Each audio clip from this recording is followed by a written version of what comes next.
Welcome to 97.7 FM, The City, and this special edition of Film in Valleywood. We have an amazing interview in store for you today with our very good friend, Pedro Garcia. Welcome to the studio. Thank you so much, Joe. I am so happy to be here with you again here at the incubator. And I'm really impressed with your setup, man. I really like it. It's exciting. Thank you for your kind words, and we're glad that you made the time to come out here and talk to us. Yes, So, sir. so thank you for coming out. Now, if you don't know who Pedro Garcia is, he's got a long history in film, theater here in the Valley, and let's start talking. Let's get to know Pedro. Um, Tell us a little bit about your career, how you got started in film and theater. Give us a little background information for those Well, that don't know. I certainly will, Joe. And let me start off by saying that before the program ends, we're going to tell everybody about the acting workshop that I'm having March 1st and March 2nd. So if you're interested in that, keep with us because we're gonna tell a lot of people about how to learn a little bit more. That's right. Don't go away. Tell your friends to tune in. Send them the link. We're live right now from the McAllen Creative Incubator. Our studios are located inside the McAllen Creative Incubator. So tell your friends, share this link with them. Let them know that Pedro Garcia is on the studio. It's on live right now. Well, thank you so much, Joe. Yeah. Well, um, when I got out of the Marine Corps back in 1983, I didn't know what I wanted to do. So I heard that they were, I got a job as a bricklayer. Actually not bricklaying, but making the cemento, the mezcla for the bricklayers. And they were fast. And I was like, man, these guys, they need more cemento. They must mezcla, must mezcla. They would be yelling and I'd be trying to fill up the carretilla. So I filled up their plates with mezcla and they were real fast. And then I heard on the radio, hey, we're hiring tree trimmers in Houston. Why don't you come work in Houston? So I ended up going to Houston and I became I climbed trees and I trimmed branches away from the power lines. I was doing that. And then I heard, yeah, I thought I was going to be like Paul Bunyan, where you chopped it from the bottom and timber, pero no, hey, allá súbete arriba, tírale el alambre, and you had to climb up. And I got real strong though, because you pull yourself up. And I learned how to trim trees and I took pride in the fact that I could take a tree all the way down too whenever you had to. But then I heard that they were it was a job at a car lot and I became a used car salesman. Real quick story here. And then on the car lot, when I was selling cars, I heard, hey, do you want to be a radio broadcaster? I heard that on the radio because I was turning on the cars every morning, selling cars. And I said, yeah. So I auditioned for Columbia School of Broadcasting and I got accepted as a student. So I started studying, radio announcing. And a year later, I got a job at Calle RT La Fabulosa en Mission McAllen. ¿Qué tal, amigo? Le saluda Pedro Garcia at that time. Pete Garcia, aquí en KIRT. That was me on the radio for a long time, Norteñas, Conjunto Tejano. And then I moved to Albuquerque, New Mexico to work at another radio station. And I was introduced to the theater. While I was working on radio, I moonlighted as a theater actor in plays. And in the 10 years that I lived in Albuquerque, I did approximately around 60 plays. I was a hard worker at the radio station, but I would always go to auditions and get cast, and I do one play after another for 10 years. I got my agent at the end of my 10th year, and I got my first part in a movie called Mad Love with Drew Barrymore and Chris O'Donnell. And I got my Screen Actor Guild card because that was a union movie and I had already done a union commercial. And back then it was, if you do 2 union jobs, you can join. You can join the union. You have to pay a certain amount of money. Back then it was like $800. Now it's like about $3,000 to join the union. Mm-hmm. Back then that was, 87 más o menos. No, 97 when I got my SAG card. Long story then. So that's Pedro Garcia. I was 27. At the age of 37, I came back to the Valley after I did Mad Love to take a break. I was going to go to California to pound the pavement over there as an actor. I said, I did Mad Love. Now I'm going to go and see if I can get more parts. But I ended up staying in the Valley when I came back in 97. I took care of my dad, who was ill. I spent his last years with him, and that was really cool. And I started a theater company. I said, while I'm here, I'm gonna practice the craft. How do I practice it? Let me start a theater company. I learned a lot from the people that were directing me. So I said, yeah, I think I can direct plays and I can get it going. So in 97, I started Teatro Nuestra Cultura, and I did that at the McAllen Creative Incubator. That's how I know Joe here from a long while back. And that's when we were at the old place over there. I think it was Houston and close to the freeway. Yeah, 11th, was it 16th? Yeah, they got this big furniture store over there now. I don't know. I won't say its name unless they pay us $1,000 to say their name.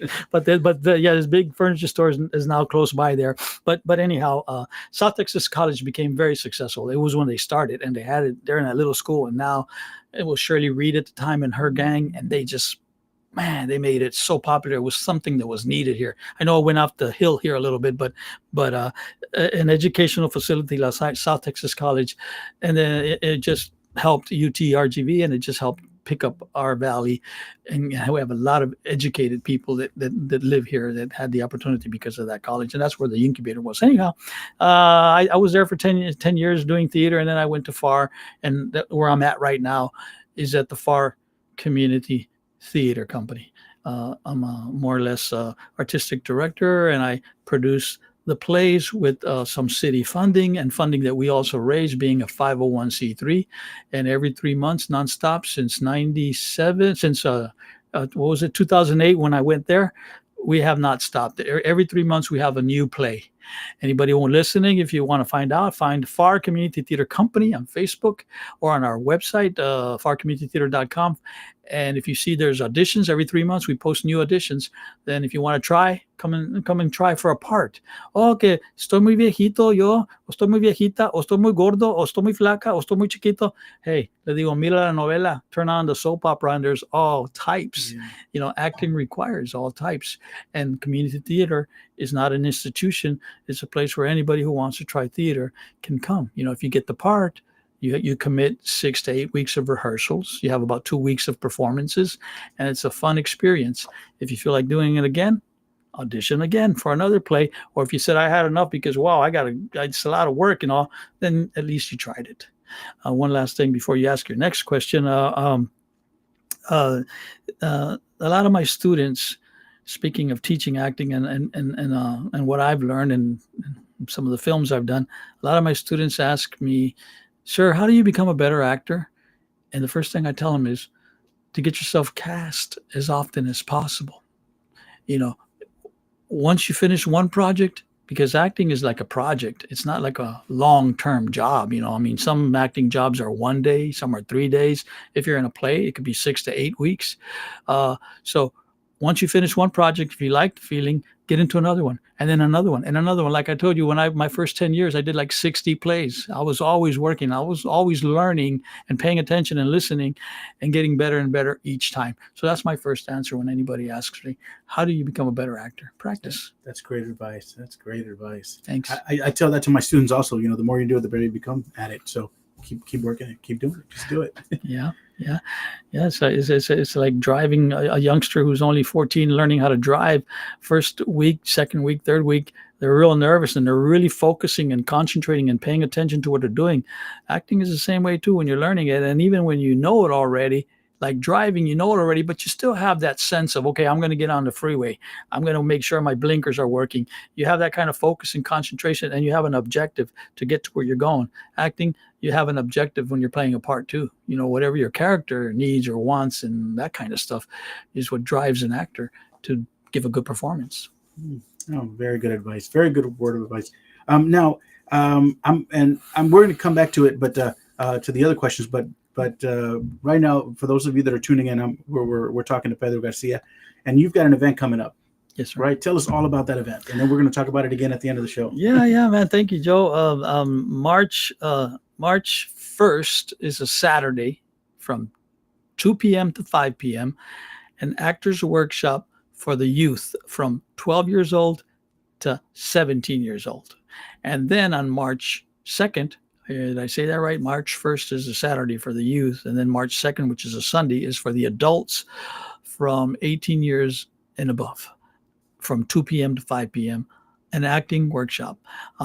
You can find tickets because it costs $25. It's 3 hours of some really good stuff that I'm going to be giving you, and also passing out some scenes and monologues, and people are going to practice. I'm going to give open critique, and we're going to, okay, let's do it again, and let's try this, and adjustments and stuff, objectively to teach the students or to give them some pointers and tips on how an actor prepares to play a character, to play a role, and how to deliver lines. That's one of the biggest things is sometimes I mean, yeah, there's a technique and there's a method, and that's what it's the class is going to deal with: method versus technique, or technique versus method, and it's going to show us how both of those can help us. I mean, Mhm. so that's going to be coming up. What's the location? It's going to be at the Far Community Theater Company, and you can find us on Facebook, Far Community Theater Company, also on our website, and we're located in downtown Far. We have our intimate theater, seats 60 people. We're at because my home address is similar, 213 West Newcomb Avenue in downtown Far. Is there a number that they can call for more information? Yeah. You can text, for starters, 956-655-9308. A text, because nowadays you don't answer just any call. The number again? Yeah, 956-655-9308. Fantastic. All right, and we're going to come back to that just in case some new folks tune in, Mhm. log in, and start watching. So, Sure. my next question: please tell us more about your film. So now we've established, you started the theater company down here, and you've been very active, very successful these last 20 years, 20 plus years, something like that. Yes. Yeah, very and Yeah.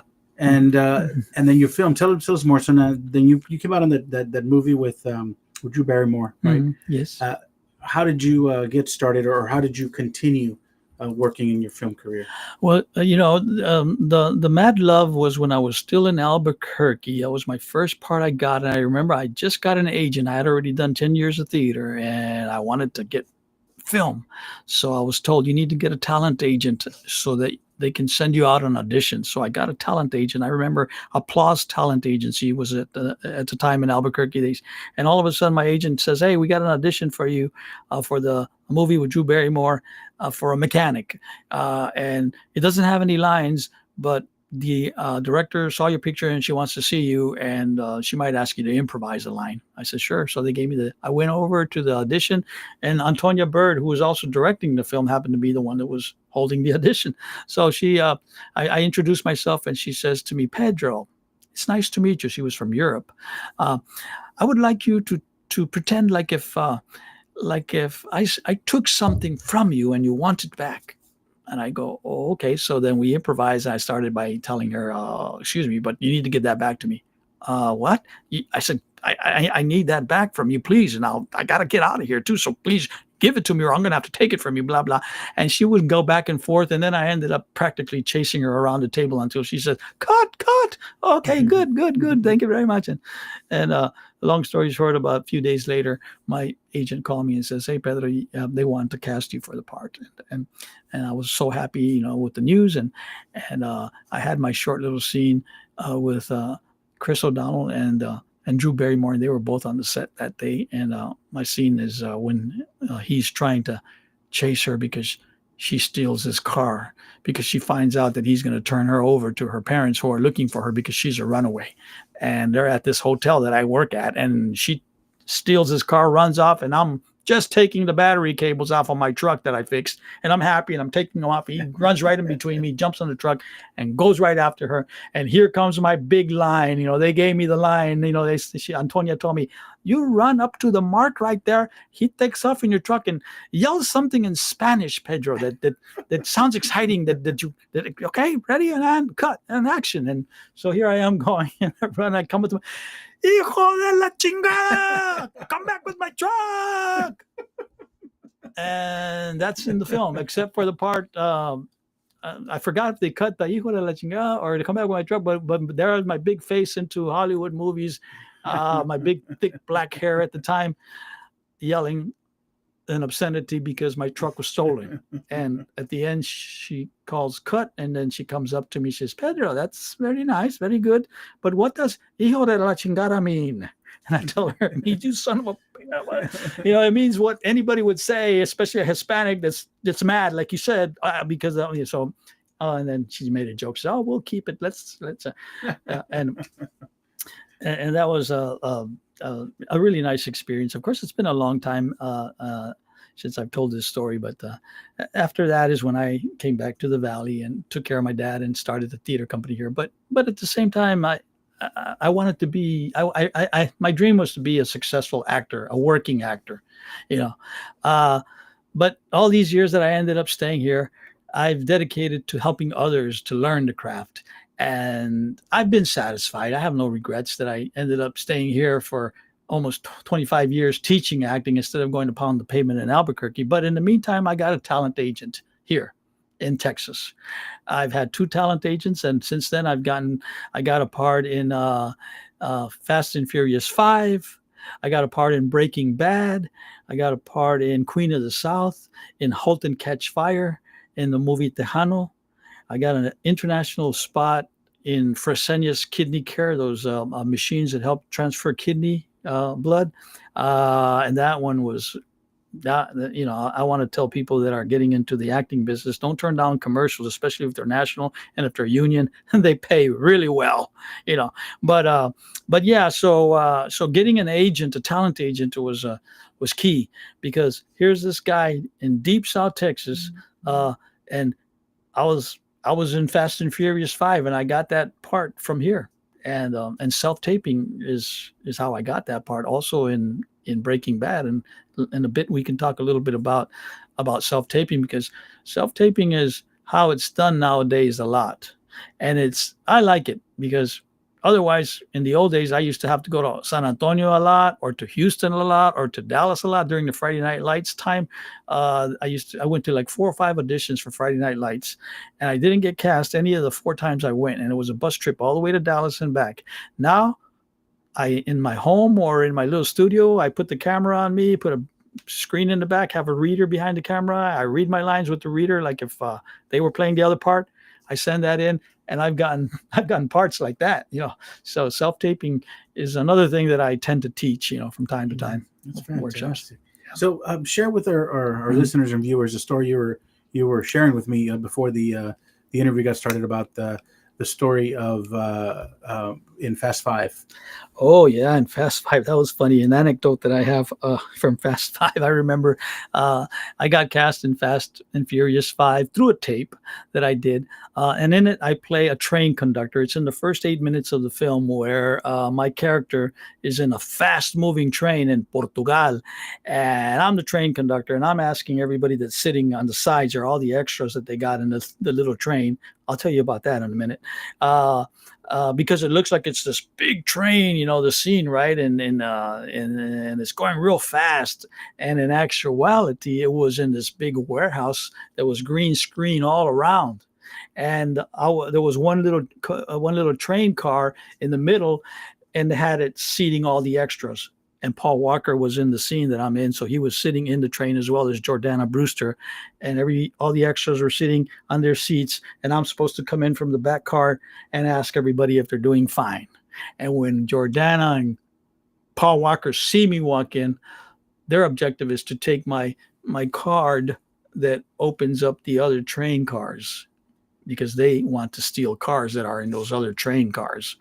And I have the badge. And so she bumps into me. I grab her in my arms and I say, "Está todo bien," looking at her. And when I do that, because she's giving me this $1 million smile, she's beautiful, and she goes right into my arms. It's a little tight space. I have her right here. And Paul Walker just sticks his hand between her arm, pulls out my badge. And she goes, "Sí, todo está bien." She goes, and I go, "Oh, muy bien." And then he just pats me on the back as he walks past me, and then you never see me again. They're stealing my cars, blah. Yeah. But the anecdote that you were asking me, of course, before I was brought to the train car to do the scene, I was in my little trailer there with my dressing room. I put on the clothes that I was supposed to wear, and they asked me to go into the makeup room. They were going to do some makeup and color my hair, darken it a little bit, is what the director wanted. So I walk into the dressing room. There's about 4 or 5 girls in there, and a couple of guys in there, and they're doing hair, or they're just waiting around, because I was the only one who walked in at the time. And this girl comes in. She started to talk to me real friendly and started to do my makeup. And then all of a sudden the door opens and Paul Walker comes in. He takes a seat, and the trailer almost went like tip like that. Everybody runs over there. "Oh, Mr. Walker, how you doing?" And everything. I'm like, "Hey, what about me? Am I chopped liver here or what?" I didn't say it, but I felt it. And then the one girl, she goes, "I'll be right back. Don't worry, I'll be right back." and then he does his thing, and then they come and do some more makeup, and then he gets up and he's gonna walk out, and I say to myself, I gotta look I got to look at him walking out because I want to know if he does have that cool walk. So I look and he goes, he's leaving. I'm like, yeah, he does. He's got that cool walk. Oh my God. Oh, He's that's got a neat that story. cool walk that my dad used to tell me when I was a kid trying to do that cool walk. He said, mira muchachito, nada más que dejes de caminar así porque te lo quito de un trancazo. And you got a lot of work to do here. So I'd have to act straight again, but you know how when you're young, you want to be cool. Yeah, Well, that's Paul right. Walker kept it, I guess, throughout his life. I was happy to meet him and all. Of course, we know that he ended up passed. passing, but Yeah, and that was one of his last ones, right? I think it was one of his last ones. But yeah, the little that I met him, everything was very calmadito, and I watched when he was doing his line with Jordana and how naturally it was that they were talking. They were close to each other, and the camera was right there. Because before they bump into me, they have a little talk about romance, that they're romantically involved and all, and they're really. And they're having this little conversation. And as an actor, like I was telling everybody, study, practice. I was privileged enough to be there that I was watching how they were performing so naturally, and so, and then when you watch the movie, it's just so believable. And that's part of the acting workshop that I'm going to be teaching is on how to be believable. But hey, we'll get there. Fantastic. Yeah. Well, thank you for sharing that story. May Paul Walker rest in peace. And so great experience and great story. Tell me about some of the other films that you've been in. Some anecdotes, some exciting moments that you might have encountered and want to share with us. Yeah. Well, that first one was a longer one. That one I shared a lot about that one, but after I'll be more brief, but with pleasure. After that, Mad Love. I came back to the Valley, and then I got some commercials, and and then I did. It was Breaking Bad. Breaking Bad was really cool too because. My friend Stephen Michael Quesada, who played the role of Gomi, he's from Albuquerque. When I lived in Albuquerque for 10 years, I did a lot of theater, and Stephen was in the theater company that I worked at. And he's on this big show, Breaking Bad. And my agent said, hey, Pedro, you got an audition for Breaking Bad a couple of years later. I think it had 5 years, that show. So into the 4th or 5th year, actually, they sent me an audition for a car wash attendant. And I taped myself, reading the lines, and boom. They sent me an adjustment. I wasn't cast right away. And rarely do they send you adjustments, but they said, we like something about this, Pedro, but have them read it again. My agent said, Pedro, they want you to tape yourself again, but this time they want you to be more off the cuff. That was the cue. That was the adjustment. So what did I have to do? I had to say, what the heck do they mean? Be more off the cuff. So I put on my pilas. I started studying. I said, and just be more natural. Be more like, just let it come out. I was a little too pretentious. I'm not sure. So I read it again, and I was just like, the line is something like, he asked me, where's Skylar? And I go, well, she was here just a moment ago, but she just kind of left. I don't know where she went. Yeah. And then I just went back to my business. I was doing a cashier, and because I was charging somebody, and he walks in and interrupts me. Oh, she was here just a moment ago, but I don't know. So, instead of she was here just a moment ago, but I don't know where she went. She just kind of left, blah, blah, blah, or like stiff, relax, chill, just answer the guy. And that's what they wanted to see, off the cuff. And that's what I did. I did it on the second take, and they cast me in the part, yeah. And Paul Walker was, Bryan Cranston was directing the episode. So that made it extra special because, and he was in the scene as well. So I remember they shot it once the first time. I said my line, and he gave me one note on the set, right there on the set. He said, Pedro, good. Just get it out a little quicker. So I said, fine. They changed the lights for them. They weren't doing it just for me. They were doing a second take. So I just let it out quicker because he asks me, Pedro, where's Skylar? And if I take my time, well, it breaks the momentum because he's there wanting to go over. And I was like trying to get more camera time, I guess. She was here a moment ago, but I don't know. So I just sped it up. And I don't know. She just left. She was here a moment ago. And then he takes off after her, right? Or whatever. So little adjustments like that. And that's one of the things that I want to teach actors too is how to be ready for adjustments, because major casting is very meticulous. Major casting is when they are looking to cast a role, you might look really good for the part. And when they hear you read the line, that's where you might mess up. Oh man, I like the way this person looks, but they didn't really deliver the line convincingly, or it was a little off. Sometimes that's why you don't get cast. Other times it's because, they wanted somebody to look completely different or something to that matter. But a lot of times it is because of your line reading, of how you deliver a line. Well, after Breaking Bad, I got another little bit part in *Halt and Catch Fire*, which was a TV show that didn't last too long, but it was about the coming of age of computers. And in that one, I play a janitor who's, unplugging computers one night because I'm going to sweep in here and everybody's got their computer plugged in. So, and then the next day, this lady comes in and she's a big computer whiz. Oh my God, everything's been erased. And I'm like in the next room still doing some vacuuming. And she looks at me, she goes, "Why did you go?" And I go, "Sorry, no hablo inglés." That was my line, something like that. *Halt and Catch Fire*. After that, I got another bit part in after *Halt and Catch Fire*. It was Queen of the South, where I play a cartel leader in that. I get my brains blown out, in my scene at the end, and the director said, "Great, Pedro, we won't be needing you anymore." I said, "Yeah, thanks."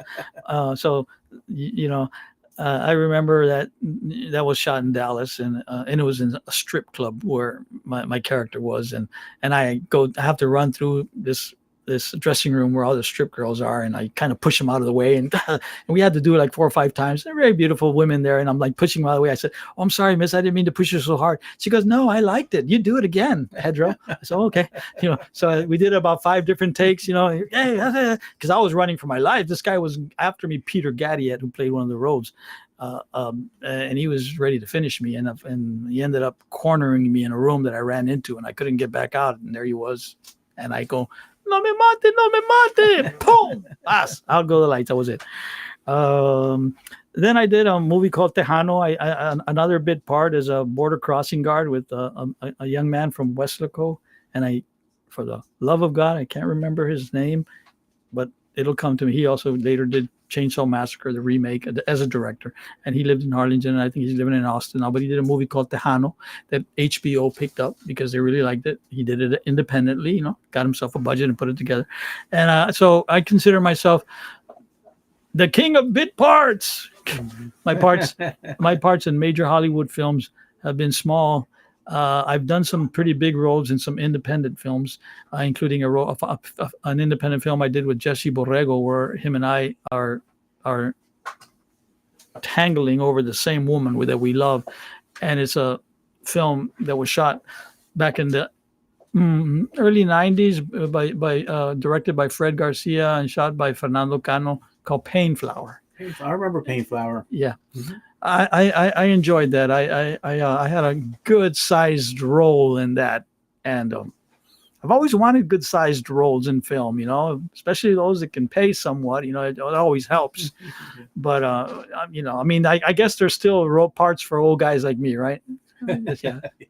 That's what I said at the beginning, right? There's roles for all ages, types, and sizes, and so if you just nail it and they like what you do, you're gonna get it. That's right. I tell my students sometimes, if you go to an audition and you don't get the part, don't be discouraged. It could just be there was nothing wrong with you. It just wasn't the right part for you. And I'm sure there's many Hollywood A-listers that have auditioned and never got the part because it just wasn't the part for them. Yes, and who knows if the casting director says, "You know what, not for this, but let's put this kid in this file or this person in the file," and maybe because casting people, they're doing a lot of casting. Just yesterday at one of the rehearsals for the FAR Community Theater Company's next play, I was telling the 10 actors that were there rehearsing that there are a lot of streaming networks nowadays. There's tons of TV stations, cable TV. So there are more opportunities for actors to get cast and to make some money. It's just, finding where they're at and trying to get an agent and auditioning. And if you're lucky and you're talented, you'll get cast. But also, like I said, there's so many stations now that luck is just part of it because, they need you. So they're looking for actors and actresses. So if you got the training, you might get the part. and then prove your mom and dad wrong. No, where no, mijo, mija, you're not going to be an actor, mijo, mija. No music. No, you got to go into engineering. Yeah, You got to be, and they love us. And that's why they tell us that they love us, and so don't be mad at your mom and dad. Do the educational stuff and everything, and if you break into acting and you can make a living off of it, then and there is a strong possibility. And parents are so supportive nowadays too. I don't mean to knock parents because they tell us to do something else, but I always tell the students that come to our theater company, I say, make sure you thank your mom and dad because they support you for being here. They bring you on their car for the rehearsals, and because at the theater we also teach discipline, because acting requires a discipline. Actors, we teach them how to be on time, we teach them how to make sure they learn all their lines, and we teach them about acting. I almost tell them this is not a Broadway play, but we're going to treat it as if though it were a Broadway play. Actors who are late on Broadway, they get fined $200 from their pay on a biweekly basis. And if the third time that you're late because you're undisciplined, your understudy is up on stage and you might not get your role back. Those kinds of things. Of course, we're not a Broadway theater company, but I have a lot of experience. So I teach. I tell this Far Community Theater Company is going to teach acting as well. We're not just going to, we're not going to change you or we're not going to impose on your style, but we're going to guide you and we're going to give you adjustments. And if you're totally, out of the game, then yes, we're going to give you some training. And that's what we do. Yeah. Yeah. And so speaking of that training, tell our viewers in case they're just tuning in about the workshops that you have coming up. Yes. Well, let me tell you, on March 1st, it's Saturday, this March 1st coming up from 2 to 5 for anyone between the age of 12 and 17. That's for that group. And it's 3 hours. If we only get like 6 students registered, then we're going to maybe just do 2 hours. But we have room for 25 students in this class. So far, we've sold about 7 tickets for that. And then on Sunday, March 2nd, we have 25 more tickets available for adults, anyone 18 years and older, from 2 to 5. And more particularly, I'm going to have some monologues and some scenes available, but those that want to partake are also welcome to bring monologues, short monologues of about a minute, short scenes, a scene for 2 people of about maybe a minute and a half, try to bring an extra copy, but I'll have some there too. People who just want to sit and listen and learn and not necessarily partake, if you get a ticket, you're also welcome to come and check it out. You'll learn a lot. Tickets are only $25. I've got a lot of experience, and my objective is to help those that come that love acting or those that are curious about it to get the gist of it. And I'm going to be talking about lines, about delivering lines, about understanding character. There's a lot that you learn in acting classes, like at college, for 6 months, or semesters, and acting 1 and then acting 2 and acting 3 in college. And there's a lot that you learn when you get involved in a play and when you also go out and work in a movie. And this 3-hour workshop, I'm going to cut I'm going to have a lot of shortcuts intentionally. And I'm going to get to the meat of what real acting is, what can help you to become a really good actress. But then it's going to be up to you to further yourself in getting more knowledge by getting cast or taking more acting workshops. Some are very natural. Some, hey, don't even need a class, or maybe just 1 class is all you need, and others will benefit from this class. Case in point, the story I mentioned earlier about how I was reading the line about the car wash attendant, and the adjustment that I got off the cuff was the adjustment. Words like be more sarcastic in this line reading, or be really shy, or can you try it again, but this time have a little more pause between that line and this line, and remember that the lawyer is trying to help you get out of prison, and you feel like you were put in here unjust, and and I need to see more of that feeling in you of that you were put in here without cause, that you're innocent, or so I need to see more of that. And the line is also, it has a beat. You're about to get angry at the lawyer, but then there's a direction that says you soften up a bit. Oh, that means something. If the direction in parentheses says soften up a bit, then you have to make a transition in your read. You have to really be able to focus and concentrate on what's at hand, what's at stake, and give it an honest read. And we're going to talk about things like that, and also how to get out of your head. A lot of times when you're auditioning, you're stuck in your head thinking about how you're reading the line, or why are you going to read it that way, or blah, blah. You need to graduate from that. Get out of your head and learn it, practice it, whatever, and be sure of it, and relax and say the line. And it has more of a connectivity. It'll help you get the parts. Now, there's also there's the acting with the pros that are behind the cameras, and then there's the acting with the not so pros that are behind the cameras, that are also trying to learn about directing, and they're trying to learn about filmmaking. And sometimes they'll practically be okay with whatever you give them. And we see the film, and lots of times we have some talented actors that, yeah, they do well, and lots of times they falter in the way they perform, and it's not necessarily their fault, or maybe it is. Maybe they didn't get enough training, or maybe the director or the writer of the script just didn't know how to get the best performance out of them. That's one thing. A lot of times too, scripts, I always say, I encourage all the writers to rewrite, redo, rethink, when you're writing a story, and come up with the best dialogue you can, and the best story that you can. And also that helps actors and actresses also, when you have some good lines to read, some good parts to play, but with that said, I applaud a lot of the local talent, including those behind the camera, and those that are writing, and those that are acting. I've seen the Valley's filmmaking community just get better and better and better and better.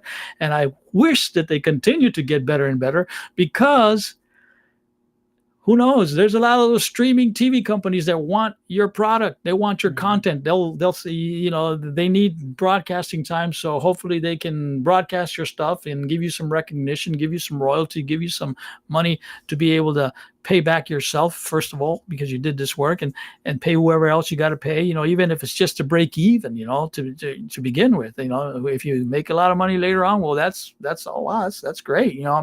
Who doesn't want to make a great living and great money? It's I'm happy to see how it's going, not just here in the Valley with all this modern technology, but because I'm from here and I'm here. Yes, the Valley. Fantastic. That's right. Now, and that's a big part of Film in Valleywood, a movement just to promote the area. That's just what we want to do. We just want to bring, let studios know that, hey, come look at our talent down here. We've got plenty of actors and actresses. We've got plenty of crew members. We've got directors. We've got screenwriters. We've got great locations, film-friendly cities. Come and shoot your next project down here, and encourage the kids that are coming up, the new generation of filmmakers that's coming up, to continue to shoot. And so I think we're in a very unique place here in the Valley that's just going to continue to grow and boom in the film industry. Yes, Joe, and there are a lot of good stories to tell, and there's all kinds of genres, there's, I particularly am drawn to historical dramas, or romantic dramas, or comedies.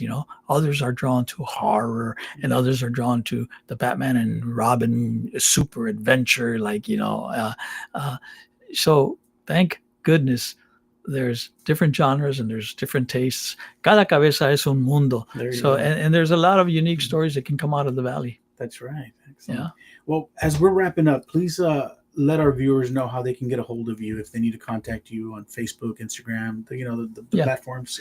Well, thank you very much. Yeah, on Facebook, I can be found as Pedro Garcia, and on FAR Community Theater website, you can go to the contact section, click, and there's my name and my contact number. And come on by the FAR Community Theater Company. We're right now we're in production with A Wrinkle in Time, with in collaboration with stage partners licensed to play for us. And Dalia Boucher is directing a cast of about 20, including kids and adults. And we open in April. We're looking at the precise dates, but yeah, I can easily be found at the FAR Community Theater Company downtown. And I want to thank you, Joe, for our friendship that we've had for such a long time, and for all you do too in this broadcasting, teaching people broadcasting, and getting involved in the filmmaking community. Man, it's awesome. Yeah, it's great to be here. Thank you, and thanks for making the time to come out here. Is there anything that I might have forgotten to ask you or cover in this interview before we wrap up? Yeah, I started doing karaoke recently, and I want to sing the Joe Cocker song, "You Are So Beautiful." Mm-hmm. Can I do a little bit of that? Yeah, just a real little bit of it, but I'm only joking because I'm not a singer. But here goes. You are so beautiful to me. You are so beautiful. And that's it for now. No, Don't make me, I can do the Joe Cocker or anything. Yeah, no, but thanks, Joe. I'm just joking. I'm not a singer or anything. I'm just joking. But I do want to say thank you again, and thanks to everybody for watching. And may you all be blessed in a larger way. Thank you, Joe. Gracias. No, thank you for coming out and making the time to talk with our audience. Like they say in Spanish, aquí tienes tu casa. So the doors are always open here at 97.7 FM to come and share with our viewers, with our audience, your new experiences, your new projects that you're working on. And the workshop, don't forget, March 1st and 2nd, yes, sir. FAR Community Theater. Yes. Look for them on Facebook and sign up. Yes. It's a great place to start. If you're just starting out, it's a great place to get professional development if you're already a seasoned actor. So get plugged in with Pedro, and he's involved in a lot of projects here. You'll see him all the time in all the films that are coming out of the Rio Grande Valley. And so thanks again for coming out. Thank you, Joe. Appreciate it. And we want to thank you guys for watching and for tuning in to 97.7 FM. Until next time, keep listening to 97.7 FM. Check out Film in Valleywood. Check out Pedro Garcia. Hasta la próxima. Hasta la próxima.